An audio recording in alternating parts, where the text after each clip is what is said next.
1971 की मार्च में दो अनडिफीटेड अपराजित बॉक्सर्स आपस में भिड़े।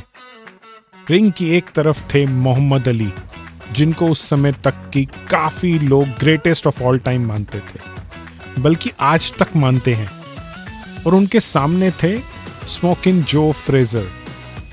उस मैच से पहले मोहम्मद अली का रिकॉर्ड 31-0 था और उस मैच के बाद 31-1 हो गया और उनको अपनी पहली हार का सामना करना पड़ा। मैच ऑफ द सेंचुरी माना जाने वाला ये बॉक्सिंग मैच 300 मिलियन यानी 30 करोड़ लोगों ने पूरी दुनिया में देखा, जो उस समय का एक वर्ल्ड रिकॉर्ड था। लेकिन इस अली और फ्रेजर की राइवलरी और इस मैच ऑफ द सेंचुरी से करीब 100 साल पहले एक और मैच हुआ था। एक ऐसी राइवलरी शुरू हुई थी जो आज तक चलती आ रही है। 1877 में इंग्लैंड और ऑस्ट्रेलिया के बीच पहला टेस्ट मैच खेला गया और 1882 में जब ऑस्ट्रेलिया ने इंग्लिश टीम को हरा दिया तो इंग्लैंड के एक अखबार ने अपनी ही टीम की ऑबिचुरी यानी श्रद्धांजलि छाप दी। उसमें लिखा था, In affectionate remembrance of English cricket, which died at the Oval on 29th August 1882, deeply lamented by a large circle of sorrowing friends and acquaintances. Rest in peace. The body will be cremated and the ashes taken to Australia. काफी unique तरीका था अखबार का इस खबर को छापने के लिए, यानी कि इंग्लिश क्रिकेट की मौत हो चुकी है और उसकी राख को ऑस्ट्रेलिया ले जाया जाएगा। यहां से शुरू हुई एशेस की राइवलरी। ऑस्ट्रेलिया के अपने अगले टूर में इंग्लिश कप्तान ईवो ब्लिग ने कहा था कि वो ये एशेस वापस लेकर आएंगे और फिर एक ऐसा सिलसिला चालू हुआ जो आज तक चलता आ रहा है। एशेस कभी इंग्लैंड के पास तो कभी ऑस्ट्रेलिया के पास आते जाते रहते हैं। क्रिकेट की दुनिया की ये सबसे बड़ी राइवलरी मानी जाती थी कुछ साल पहले तक। हाय फ्रेंड्स, मेरा नाम रमन रहेजा और आप सुन रहे हैं 180 नॉट आउट का एक नया एपिसोड। जैसा कि आपने अब तक गेस कर ही लिया होगा कि इस एपिसोड में हम क्रिकेट की आइकॉनिक राइवलरीज के बारे में बात करने वाले हैं। जब आप तगड़ा खेलेंगे, एक टीम दूसरे को बार बार मारेगी तो वो फिर राइवलरी क्रिएट होती है कि नहीं अब हमने इनसे जीतना है। और वो जो जब वेनम आता है आपके एटीट्यूड में तो फिर राइवलरी क्रिएट होती है। Robots are not playing cricket. There are human beings who are playing cricket and human beings have emotions. Every time you walk onto the cricket field, irrespective of what jersey you play, what team you represent, you have all the right to go and win a game of cricket because the only happy dressing room is a winning dressing room. So for that, sometimes you got to show your emotions, sometimes you want to slash, unless and until it doesn't become personal. For us growing up, it was always playing in the Ashes. It was Australia versus England, the old rival, the sort of team that we never wanted to lose to, the team that we always wanted to beat. And we had a decent stranglehold over England for a number of years. मैं आपको बता रहा हूँ, playing semi-final against Pakistan for me was the toughest game ever I played. When I came to bowl my second spell, I was so nervous, I was so tight कि मुझे जैसे किसी ने पकड़ लिया हो। राइवलरीज हर स्पोर्ट का part होती हैं, चाहे वो फ्रेजर वर्सेस अली हो या जोकोविक वर्सेस नडाल या बेसबॉल में यांकीज और रेड सॉक्स हो, फुटबॉल में अल क्लासिको। राइवलरी से निकलने वाली कंपेटिटिव स्पिरिट ना सिर्फ प्लेयर्स को इंस्पायर करती हैं, लेकिन स्पोर्ट्स को ग्रो करने में और नए फैंस तक पहुंचने में भी हेल्प करती हैं। ये बड़े मैचेस काफी सारे नए फैंस के लिए एक एंट्री पॉइंट होते हैं कि एक नया स्पोर्ट देखने के लिए उनको अट्रैक्ट करते हैं। 180 सालों के अपने सफर में क्रिकेट में भी कुछ ऐसी राइवलरीज आई हैं और एशेस की तरह आज तक चलती आ रही हैं। और गौर से देखें तो इनमें से काफी राइवलरीज की जड़ें ब्रिटिश कॉलोनियलिज्म में ही हैं। मैंने इस बारे में 180 नॉट आउट के पहले एपिसोड में बात करी थी, जहां हमने डिस्कस किया था कि कैसे ब्रिटिश एम्पायर्स के फैलने से क्रिकेट का स्पोर्ट सारे कॉमनवेल्थ नेशंस तक पहुंच गया था और आज भी ज्यादातर क्रिकेट प्लेइंग नेशंस इन्हीं में से ही आते हैं। इंडिया, पाकिस्तान, श्रीलंका, बांग्लादेश हो या फिर West Indies, south Africa, Australia और न्यूजीलैंड भी, ये सारे देश किसी न किसी वक्त ब्रिटिश हुकूमत के अंदर आते थे। अब सुनिए पाकिस्तान के फॉर्मर क्रिकेटर आमिर सोहेल का क्रिकेट के इस कॉलोनियल इतिहास के बारे में क्या कहना है। मेरा बड़े अरसे से ये मैं बड़े कन्विक्शन से बात कर रहा हूँ कि जिस तरह आपने खुद कहा कि ये कॉलोनियल गेम और ये वहाँ पे खेली जाती थी जहाँ पे कॉलोनी थी, ब्रिटिश कॉलोनी थी। सो वहाँ पे ये गेम जो है वो पिक हुई, इंडिया में भी, पाकिस्तान में भी, श्रीलंका में भी और जगह पे भी, बांग्लादेश, अब अफगानिस्तान में भी है। लेकिन जो बाकी की टीम है आप देखिए कि उनमें इंप्रूवमेंट नहीं आती और ये तभी आएगी जब ये स्पोर्ट जो है लोकल स्कूल्स में खेली जाएगी, जब लोकल टैलेंट आना शुरू होगा। जब लोकल टैलेंट आना शुरू होगा तब ये उन मुल्कों में गेम जो है वो फ्लरिश करेगी, अभी लिमिटेड है। खैर, वक्त के साथ साथ क्रिकेट का खेल कॉलोनियलिज्म की इस परछाई से बाहर आ रहा है और नई टीम्स भी क्रिकेट में जुड़ रही हैं। लेकिन ये चर्चा एक दूसरे एपिसोड में करेंगे। शुरुआत मैंने एशेज से करी थी और उस पर डिटेल में चर्चा तो करेंगे ही, लेकिन सबसे पहले उस राइवलरी के बारे में बात करते हैं जो शायद क्रिकेट की सबसे पॉपुलर टक्कर है। मुझे पता है कि आप समझ ही गए होंगे, मैं इंडिया पाकिस्तान के मैचेस की बात कर रहा हूँ। इनफैक्ट ये माना जाता है कि शायद ये स्पोर्ट्स की दुनिया की सबसे बड़ी राइवलरी मानी जाती है। इंडिया और पाकिस्तान के बीच की क्रिकेटिंग राइवलरी उतनी ही पुरानी है जितने पुराने हमारे देश हैं। जब पार्टीशन हुआ था तब क्रिकेट टीम का भी पार्टीशन हुआ था। 3 क्रिकेटर्स ऐसे हैं जिन्होंने भारत और पाकिस्तान दोनों के लिए क्रिकेट खेला, गुल मोहम्मद, आमिर इलाही और अब्दुल हफीज करदार, जो बाद में जाकर पाकिस्तान की टीम के पहले कप्तान भी बने थे। दोनों टीम्स के फैन कहते हैं कि उनकी टीम सबसे अच्छी है। आपने अक्सर ऐसे कंपैरिजन सुने ही होंगे कि कोहली बेटर है या बाबर आजम, इंजी या वीरू, इमरान खान या कपिल देव। ये लिस्ट बहुत बड़ी है और हर जनरेशन में दोनों टीम्स के फैंस इस बारे में नोकझोंक करते रहते हैं। आपने मौका का ऐड तो सुना ही होगा, वो भी इस नोकझोंक का हिस्सा रहा है। लेकिन एक बात तो है, दोनों ही देशों में क्रिकेट को लेकर बहुत पैशन है। इंडिया और पाकिस्तान के अब तक 200 से ज्यादा मैचेस हो चुके हैं और इसमें कई सारे ऐसे मोमेंट्स हैं जो लोग कभी नहीं भूल सकते। चाहे वो अनिल कुंबले का वर्ल्ड रिकॉर्ड 10 विकेट हो या फिर शोएब अख्तर की तेज गेंदबाजी के सामने सचिन और सहवाग का वो सेमीफाइनल मैच का परफॉर्मेंस, या फिर जावेद मियांदाद का फील्ड पर उछलना और किरण मोरे की नकल करना हो, या फिर 2007 के T20 वर्ल्ड कप की फाइनल बॉल हो, और वेंकटेश प्रसाद और आमिर सोहेल साहब के बीच की जो गर्मा गर्मी आज भी सबको याद है। ये इंसिडेंट्स आप भूल ही नहीं सकते। इंडिया पाकिस्तान राइवलरी के बारे में सुनिए पाकिस्तान के एक्स क्रिकेटर आमिर सोहेल को। आई थिंक इस राइवलरी को आगे लेके जाने के लिए जो क्रिकेट बोर्ड्स हैं और जो अथॉरिटीज हैं उनकी बहुत बड़ी रिस्पॉन्सिबिलिटी है, क्योंकि अगर आप इस राइवलरी की बात करते हैं और इसको इन अ लार्जर पिक्चर देखते हैं, it contributes to economy, it creates job, it brings excitement. जब भी पाकिस्तान और इंडिया के मैचेस होते हैं there is so much happening, लेकिन जब ग्राउंड के ऊपर मुकाबला नहीं होगा तो वो जो है उसका जो एक फ्लेवर है, जो उसकी एक्साइटमेंट है, वो थोड़ी सी वेन करनी शुरू कर देगी। सो आई थिंक इस राइवलरी को आगे लेके जाने के लिए आई थिंक ग्राउंड के ऊपर कॉन्टेस्ट जो है वो होना बहुत जरूरी है।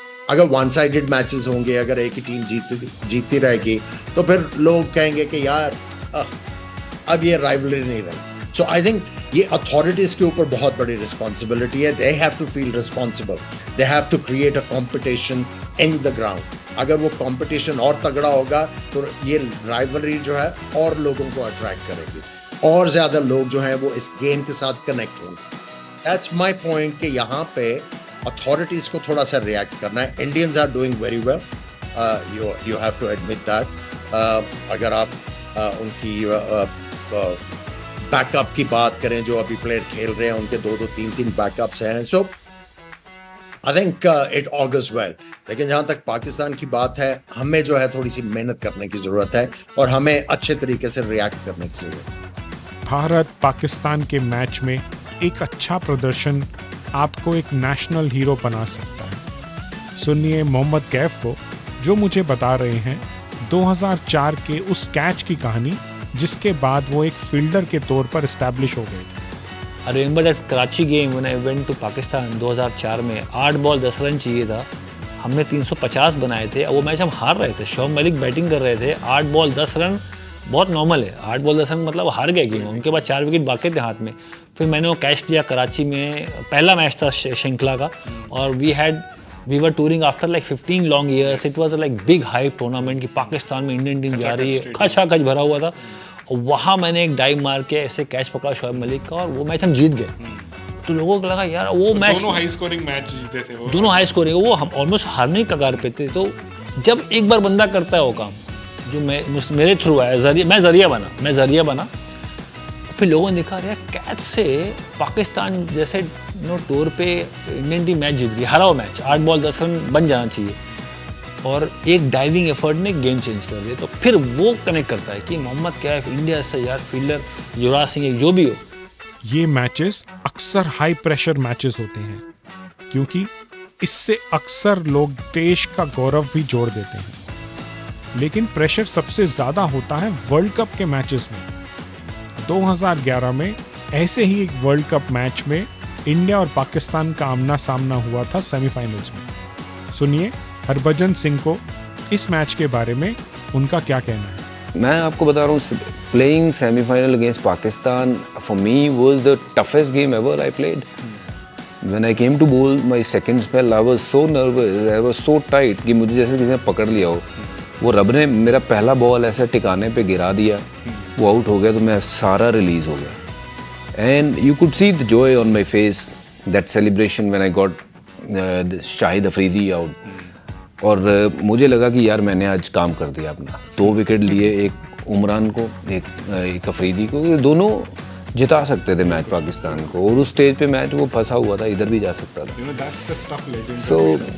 सो I mean it's so tough कि उस सिचुएशन में अपने आप को कैसे पकड़ के रखना है। इंडिया वर्सेस पाकिस्तान की राइवलरी तो काफ़ी पुरानी है, लेकिन 70s में इंडिया की एक और बड़ी राइवलरी हुआ करती थी वेस्ट इंडीज के साथ। वो ज़माना था कि इंडिया की spin bowling versus West Indies के फास्ट बॉलर्स। आमिर सुहेल से बातचीत के दौरान इसका भी जिक्र आया। सुनिए उनका इस बारे में क्या कहना है। अगर आप वेस्ट इंडीज की टीम की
बात करते हैं एशेस के बारे में।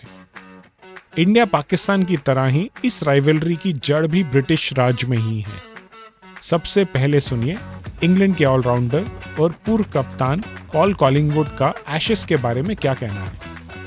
Well, I don't see it changing. I think the Ashes is very unique, and anybody you speak to in England or Australia, and you talk about the Ashes, it's the one event that everyone wants to go to, and also playing.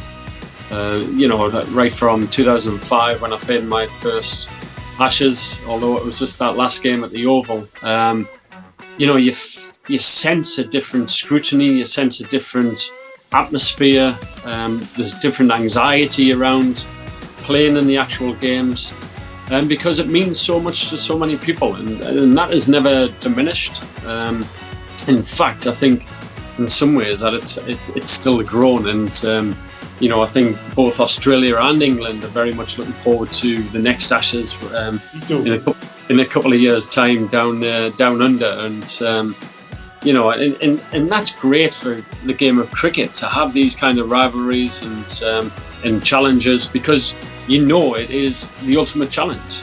England, I'd say, or Australia playing in India is a huge challenge. The foreign conditions over there, but the Ashes, the scrutiny just seems to be another level. England और Australia के कई खिलाड़ियों के लिए ashes में खेलना बहुत ज्यादा इंपॉर्टेंट होता है। इस टूर्नामेंट की लेगेसी ही कुछ ऐसी है कि वहां के हर खिलाड़ी को प्रेरित करती है कि वो एशेस में अपना बेस्ट परफॉर्मेंस करें। क्रिकेटर्स अपनी जी जान की मेहनत लगा देते हैं ताकि वो एशेस का अर्न अपने देश के लिए ला सकें। एशेस में जीत इतनी बड़ी बात है कि कभी कभी एशेस जीतने के लिए खिलाड़ी कुछ भी कर सकने को तैयार हो जाते हैं। लेट 1930s में जब डोनाल्ड ब्रैडमैन की कप्तानी में ऑस्ट्रेलिया की टीम काफ़ी मजबूत थी, तब ब्रिटेन ने बॉडी लाइन नाम के एक टैक्टिक यूज़ की थी ताकि वो ऑस्ट्रेलिया को हरा सकें। इस टैक्टिक की तहत बॉल कुछ ऐसे एंगल पर डाले जाते थे कि उसका बाउंस सीधा बल्लेबाज को सर तक चोट पहुंचा सकता था। उस जमाने में प्रोटेक्टिव गियर ना के बराबर होते थे। एशेस जीतने के लिए प्लेयर्स कुछ भी करने को तैयार थे। दोनों तरफ के खिलाड़ी मरने मारने पर उतर आए थे बॉडी लाइन सीरीज के तहत। एशेस इतना बड़ा टूर्नामेंट है कि कई प्लेयर्स एशेस के हिसाब से ही अपनी रिटायरमेंट भी प्लान करते हैं। हाल ही में स्टुअर्ट ब्रॉड ने एशेस खेल कर रिटायर हुए। 2007 में ऑस्ट्रेलिया के दो महान गेंदबाज एक साथ रिटायर हुए थे एशेस के बाद, शेन वॉन और ग्लेन मैकग्राथ। एंड्रू फ्लिंटॉफ ने भी एशेस में ही अपनी रिटायरमेंट प्लान करी थी। ऐसे ही कई सारे एग्जाम्पल हैं, लेकिन शायद सबसे बड़ा नाम इसमें सर डोनाल्ड ब्रैडमैन का आता है। लेकिन क्या एशेस की ऐतिहासिक राइवलरी की चमक अब फीकी पड़ रही है? डेव वॉटमोर मानते हैं कि आजकल मीडिया का हाइप कुछ ज्यादा है, लेकिन असल में एशेस में अब वो बात नहीं रही। With the advent of the Indian cricket team being so strong of recent years, has taken a little bit of that gloss away from Australia, England, that will always be there. And I have to say, Raman, that I feel that the media plays possibly a little bit more of a hand in creating this hype than perhaps what could be the case with fellow professionals.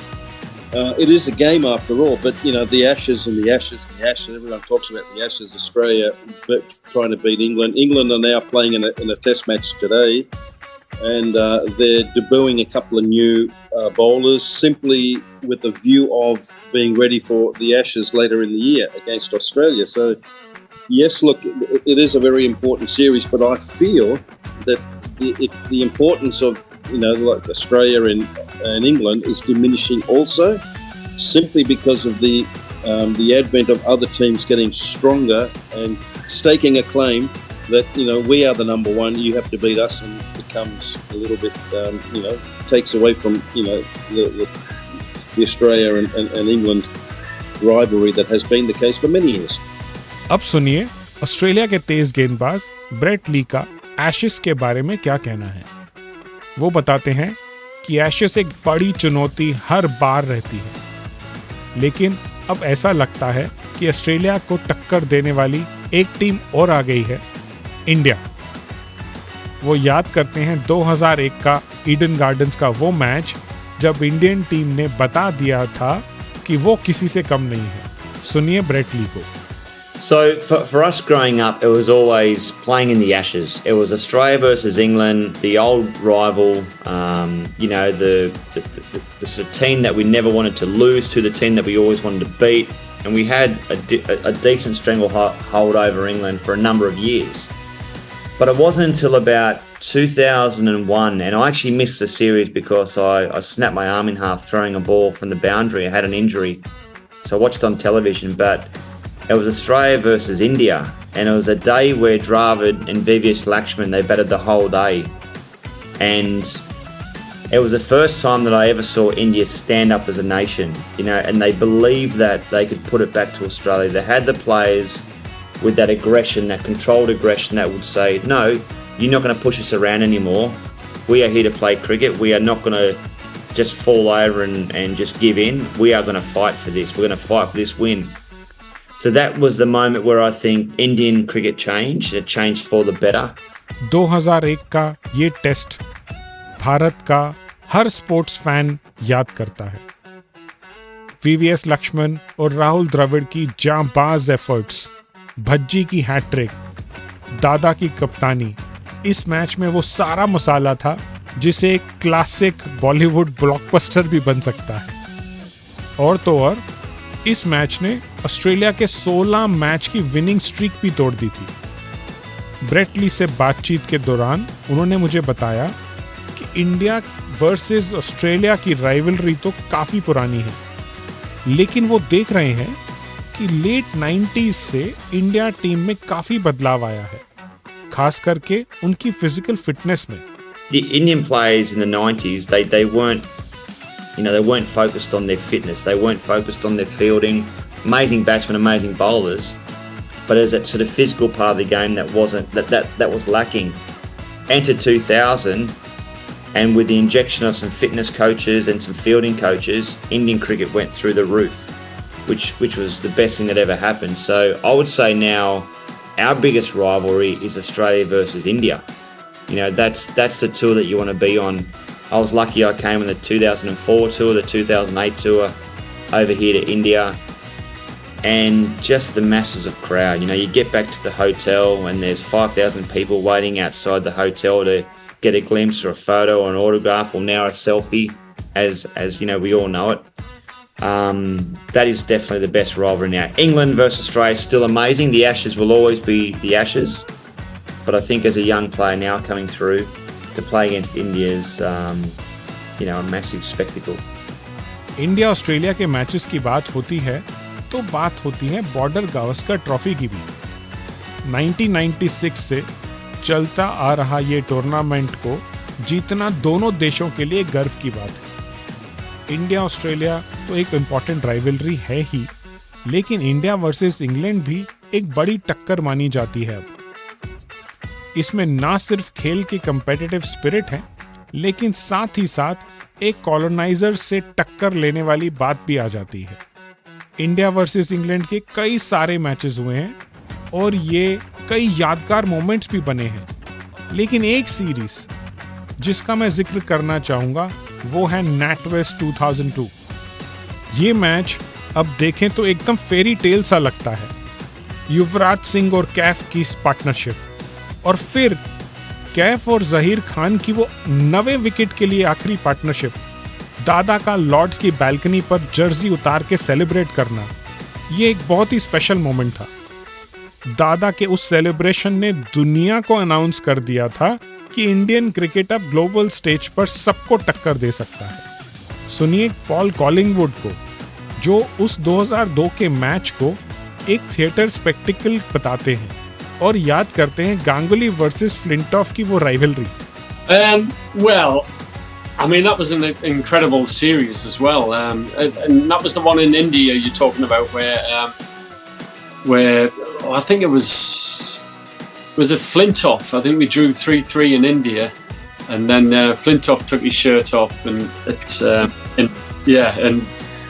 that was an immense series. And then obviously when India came to England next time around, and they won that game of knocking off 300. I think it was around about 326. Yes. And then Ganguly took his shirt off again. But that's great for sport. You know, having a theatre and having something different. These characters were just great for the sport, and you know, the likes of Flintoff and Ganguly, you know, Shane Warne in the Australian side. You need people to inspire you and look up to, and sometimes rock and roll is fantastic to have in cricket. You know, people want to become these kind of legends, and that's certainly what these guys were. इस match में मोहम्मद कैफ की भी एक बहुत बड़ी भूमिका रही। उन्होंने ये इंश्योर किया कि भारत ये मैच जीते। सुनिए उनका इस मैच के बारे में क्या कहना है। पहले लोग बोलते थे बॉस ना 19 ओवर में गेम खत्म कर दो। When you talk about NatWest Trophy, my aim was to finish the game in 49th over.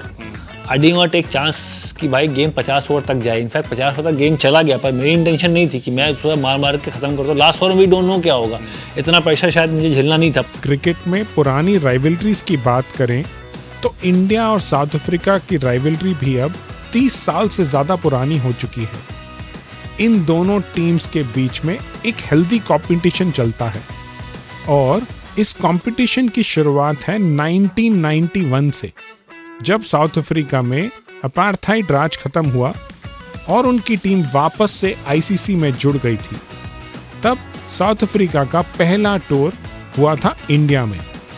तब से लेकर अब तक जब ये दोनों टीम्स T20 वर्ल्ड कप के फाइनल्स में टकराई, ये राइवलरी अब काफी आगे आ चुकी है।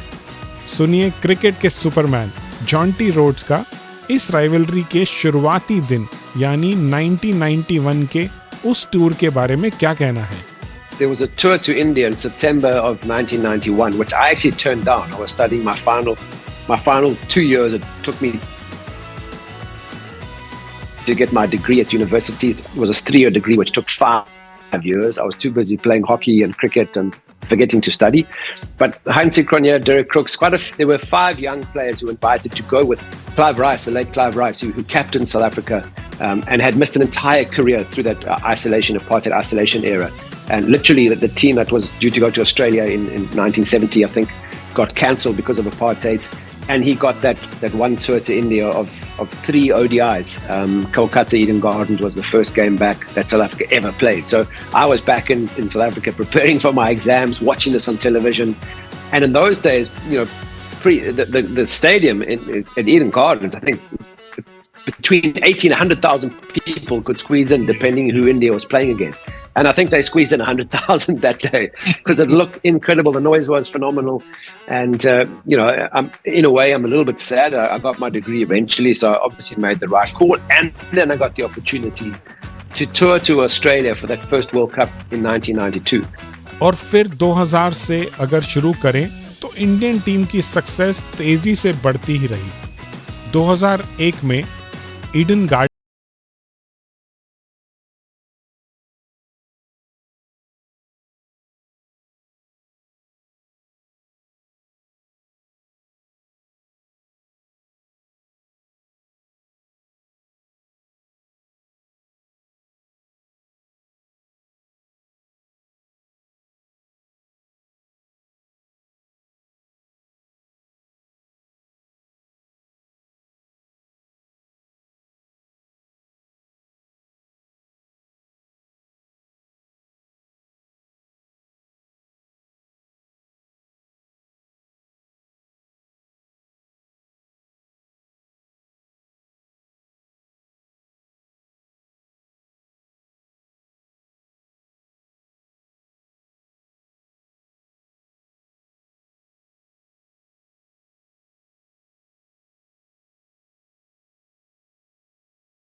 So there are still rivalries out there. What I would say is the introduction of T20 franchise cricket around the world, the sharing dressing rooms with one another from different international teams, has almost made cricket a lot more close knit, and guess there isn't the boundaries that we used to have, and mystique of what's going on in their dressing room. You tend to find out a lot more about a character, about a player, and about what's happening in someone else's dressing room when you're sharing, a team and a dressing room with someone from a different country. So the simple thing is that's the landscape of cricket now, and that's not going to change. I don't think it's a bad thing. You still do get some serious rivalries around the world, but I don't think it's quite that mystique as what it used to be in the past. यही बात मैंने Brett Lee से भी पूछी, और वो भी मानते हैं कि चीजें अब ऐसी ब्लैक एंड वाइट नहीं रही जैसे पहले होती थी, और इससे खेल में एक हेल्थी कंपटीशन की स्पिरिट भी बढ़ती है. I think it's changed in the last few years because of these different leagues that are around the world now. So, you might have a rival back in early 2000, prior to these big leagues starting up. I'd be playing against Sachin Tendulkar, and that would be the biggest showdown ever. They love the chance to bowl to the great man like the master Sachin Tendulkar, or the wonderful Brian Lara from the West Indies. That would be the best thing that's on offer. Me trying to bounce out Brian Lara and him playing a hook shot for 6. Whereas now, you are generally, with half of these players, teammates at some stage for 2 or 3 months of the year. So you build up this amazing friendships, and that's a great thing that these different leagues do, is that they bring cultures together, which I love, and I understand how the Indian players get ready. I understand how the Sri Lankan, South African, English players all get ready for a game of cricket, and it's different. Everyone prepares differently. But if you've been a teammate with someone, then when you're out in the field, of course, you want to win for your country, but that rivalry's there, but the friendship's there as well. So it's really hard to switch over. It's not black and white anymore. It's not like you're there. It's everyone's crossed over, which I think is healthy for the game.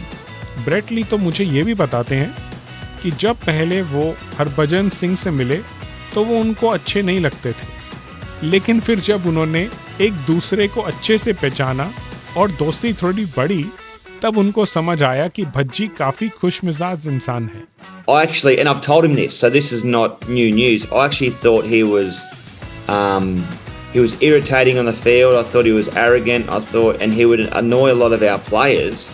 But when you meet Harbhajan Singh in person, I just said, and now I actually work with him, I'm like, mate, you are the world's loveliest guy. You are an absolute gentleman. Why didn't I know this about you whilst I was playing? And it's because you have these barriers, which is healthy for cricket, that you don't get to know someone too much during that era because, you don't want these niceties to get out. So we had those battles, which was healthy. But then when you get to know the players off the field, they are absolute gentlemen, and it's just amazing. But I think with these leagues now, that's sort of separated that and made a lot less battles on the field because everyone knows everyone when they're out there playing. Legendary Pakistani cricketer Shahid Afridi का भी rivalries को लेकर कुछ ऐसा ही मानना है. देखिए रमन भाई, बात यह है कि क्रिकेट हो भी ज्यादा गई, प्लेयर साल में बहुत दफा डिफरेंट लीग्स की वजह से आमना सामना बहुत हो जाता है प्लेयरों का. है, लेकिन उतनी नहीं है जितनी पहले हुआ करती थी, इसलिए कि पहले कभी कभार मिलते थे, साल में 1-2 दफा मिलते थे. अब तो बहुत ज्यादा लीग्स की वजह से मुलाकातें हो जाती हैं, तो इतना ज्यादा नहीं है. बहुत कम प्लेयरों के बीच में अगर देखने को मिला है तो वो भी ऑस्ट्रेलियन, इंडियन या पाकिस्तान या इंडिया के कुछ आध बॉलर बैट्समैन के अंदर चीज नजर आई है.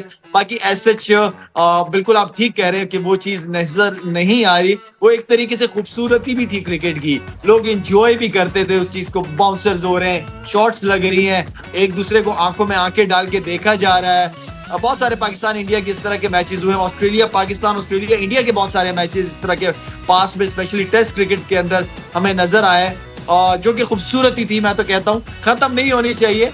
उसको दूसरे तरीके से बिल्कुल, जो खासतौर पर ऑस्ट्रेलियन जिस तरीके से बैड वर्ड्स यूज करते हैं, वो तरीका ठीक नहीं है। लेकिन यह है कि आंखों में आंखें और थोड़ा एग्रेशन जो है वो जरूरी है। अब उस तरीके के फास्ट बॉलर भी नहीं है रेमन भाई, अगर बात की जाए तो उतने एग्रेसिव बॉलर्स भी नजर नहीं आते कि जो 150, 160, 155 की पेस से बॉल किया करते हो, तो फिर मजा भी आता है बॉलर बैट्समैन की आंखों में देखते हुए। वो है नहीं, वो बहुत कम बॉलर्स हैं। अब सुनिए आमिर सोहेल को, जो मुझसे कहते हैं कि क्रिकेट में राइवलरीज तो चलती रहेंगी, लेकिन साथ में क्रिकेट खेलने से प्लेयर्स के बीच की शाइनेस थोड़ी कम हो गई है और वो अब एक दूसरे से खुलकर क्रिकेट खेल सकते हैं। In my opinion, to be honest, rivalry जो है वो सबसाइड नहीं हुई। यस, वो ये है कि शाइनेस जो थी कि आप अरसे दराज के बाद एक दूसरे के साथ खेलते थे, तो वो शाइनेस वाला एलिमेंट था। लेकिन अब चूंकि you are sharing the dressing room, you sharing the hotels, you sharing the flights, तो वो शाइनेस जो है वो अवॉइड हो गई है। अब वो शाइनेस अवॉइड होने की वजह से अब इवन यंगस्टर्स जो हैं वो बहुत ही ज्यादा आपको कॉन्फिडेंट नजर आते हैं। तो I think that's another aspect जिसको हमें अप्रिशिएट करना चाहिए। Yes, there is an opinion that these leagues have somehow taken away that responsibility of a player to focus on representing their countries and all that. But I think it has added so much. There's always a downside of something, but I think leagues have added so much. तो अब ये बात सच है कि rivalries तो कम हो रही हैं, लेकिन साथ ही साथ क्रिकेट में अब स्लेजिंग भी कम देखने को मिलती है। मुझे याद है कि पहले के वो दिनों में प्लेयर्स के बीच काफ़ी गर्मा गर्मी हो जाती थी और कभी कभी गाली गलौज भी होती थी, लेकिन आजकल वो थोड़ा कम हो गया है। मुझे याद है वो Shane Warne versus Sachin Tendulkar की match sledging, McGrath versus Sehwag की स्लेजिंग, और कौन भूल सकता है Andrew Symonds versus Harbhajan Singh. लेकिन स्लेजिंग के बारे में कोई भी कॉन्वर्सेशन क्रिकेट का बैड बॉय यानी शेन वॉन को याद करे बिना नहीं हो सकता। उनकी स्लेजिंग भी उनकी बॉलिंग की तरह ही शानदार थी। ऑस्ट्रेलियन खिलाड़ी, जैसा कि शाहिद अफरीदी ने आपको बताया, स्लेजिंग में हमेशा माहिर रहे हैं। ब्रेट ली से बातचीत के दौरान उन्होंने कहा कि स्लेजिंग कोई बुरी बात नहीं है और खेल खेल में अक्सर हो जाती है, लेकिन हमेशा एक पर्सनल बाउंड्री बचा कर रखनी चाहिए। This whole sledging thing, so as long as no one's overstepping that racial vilification and excessive swearing because kids are watching and you don't want to be out there swearing and the kids are trying to mimic you, then push the boundary. It's fun. You know, you are meant to try to, you know, me, I'd be saying a few words to the batsman to try to get him offside, try to make him get distracted. That's all part of the game. And when you're playing test cricket, you're playing for 6 hours a day times 5. It's a lot of cricket. There's a lot of time on the field. You have to be able to keep yourself occupied and, you know, and also like amused as well. But yeah, like sledging's important. It's healthy for the game as long as you don't cross those barriers. Bharat के पूर्व opening batsman Gautam गंभीर का भी sledging के बारे में ऐसा ही कुछ ख्याल है।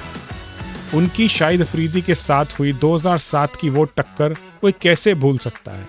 लेकिन गंभीर भी कहते हैं कि स्लेजिंग में ह्यूमन इमोशन है और अक्सर हो जाता है, पर हमेशा बाउंड्रीज बनाकर रखनी चाहिए। I love it, and I've said it again. I've said it. All these things I've said it already. That robos are not playing cricket. There are human beings who are playing cricket, and human beings have emotions. Every time you walk onto the cricket field, irrespective of what jersey you play, what team you represent, you have all the right to go and win a game of cricket because the only happy dressing room is a winning dressing room. So for that, sometimes you got to show your emotions, sometimes you want to sledge, unless and until it doesn't become personal. See, there is a difference between a banter and a sledging, and there's a difference between a personal sledging and a healthy sledging as well. So for me, and even if you want to sledge someone, even if you want to show your emotions, that emotion should always stay inside the field. It should never go out of that cricket field, because the moment you take those emotions and that sledging off the field, it means that you're becoming personal with someone. And in a sport, you should not get personal. All your rivalries, all your sledging, all your banter should always be there only inside the field. Episode के अंत की तरफ आते हैं तो मैं सोच रहा हूँ कि क्रिकेट में राइवलरीज का फ्यूचर क्या होगा। क्या अब गेम में वो गर्मा गर्मी कभी देखने को नहीं मिलेगी, या फिर लीग्स के चलते ऐसा फ्रेंडली एटमॉस्फेयर बन गया है, पर फिर भी क्या इंटेंस मैचेस निकल कर आते हैं वहां हमें ऐसी राइवलरी नहीं देखने को मिलेगी। शायद आईपीएल में इसका जवाब है मुंबई इंडियंस वर्सेस सीएसके, ऐसी राइवलरी जो दो आपस के खिलाड़ी जो देश के लिए खेलते हैं उनके बीच में जब मैचेस होते हैं, उसको एल क्लासिको के साथ भी कंपैरिजन किया गया है। जाने से पहले मैं आपको सुनाना चाहूँगा एक बात जो रायन साइडबॉटम इंग्लैंड के पूर्व गेंदबाज ने मुझे बताई। उनका मानना है कि दोस्ती और दुश्मनी दोनों साथ में चल सकती हैं। I would say he's probably a little bit more laid back in terms of the rivalry, but once you cross that white line, it's always still there. There's always that rivalry, there's always that battle, you want to get the better of your opposition. So for me, I don't think it's changed very much. We always talk about the Ashes and playing against Australia and beating the Aussies. But I think, you look at India, Pakistan, that's huge rivalry.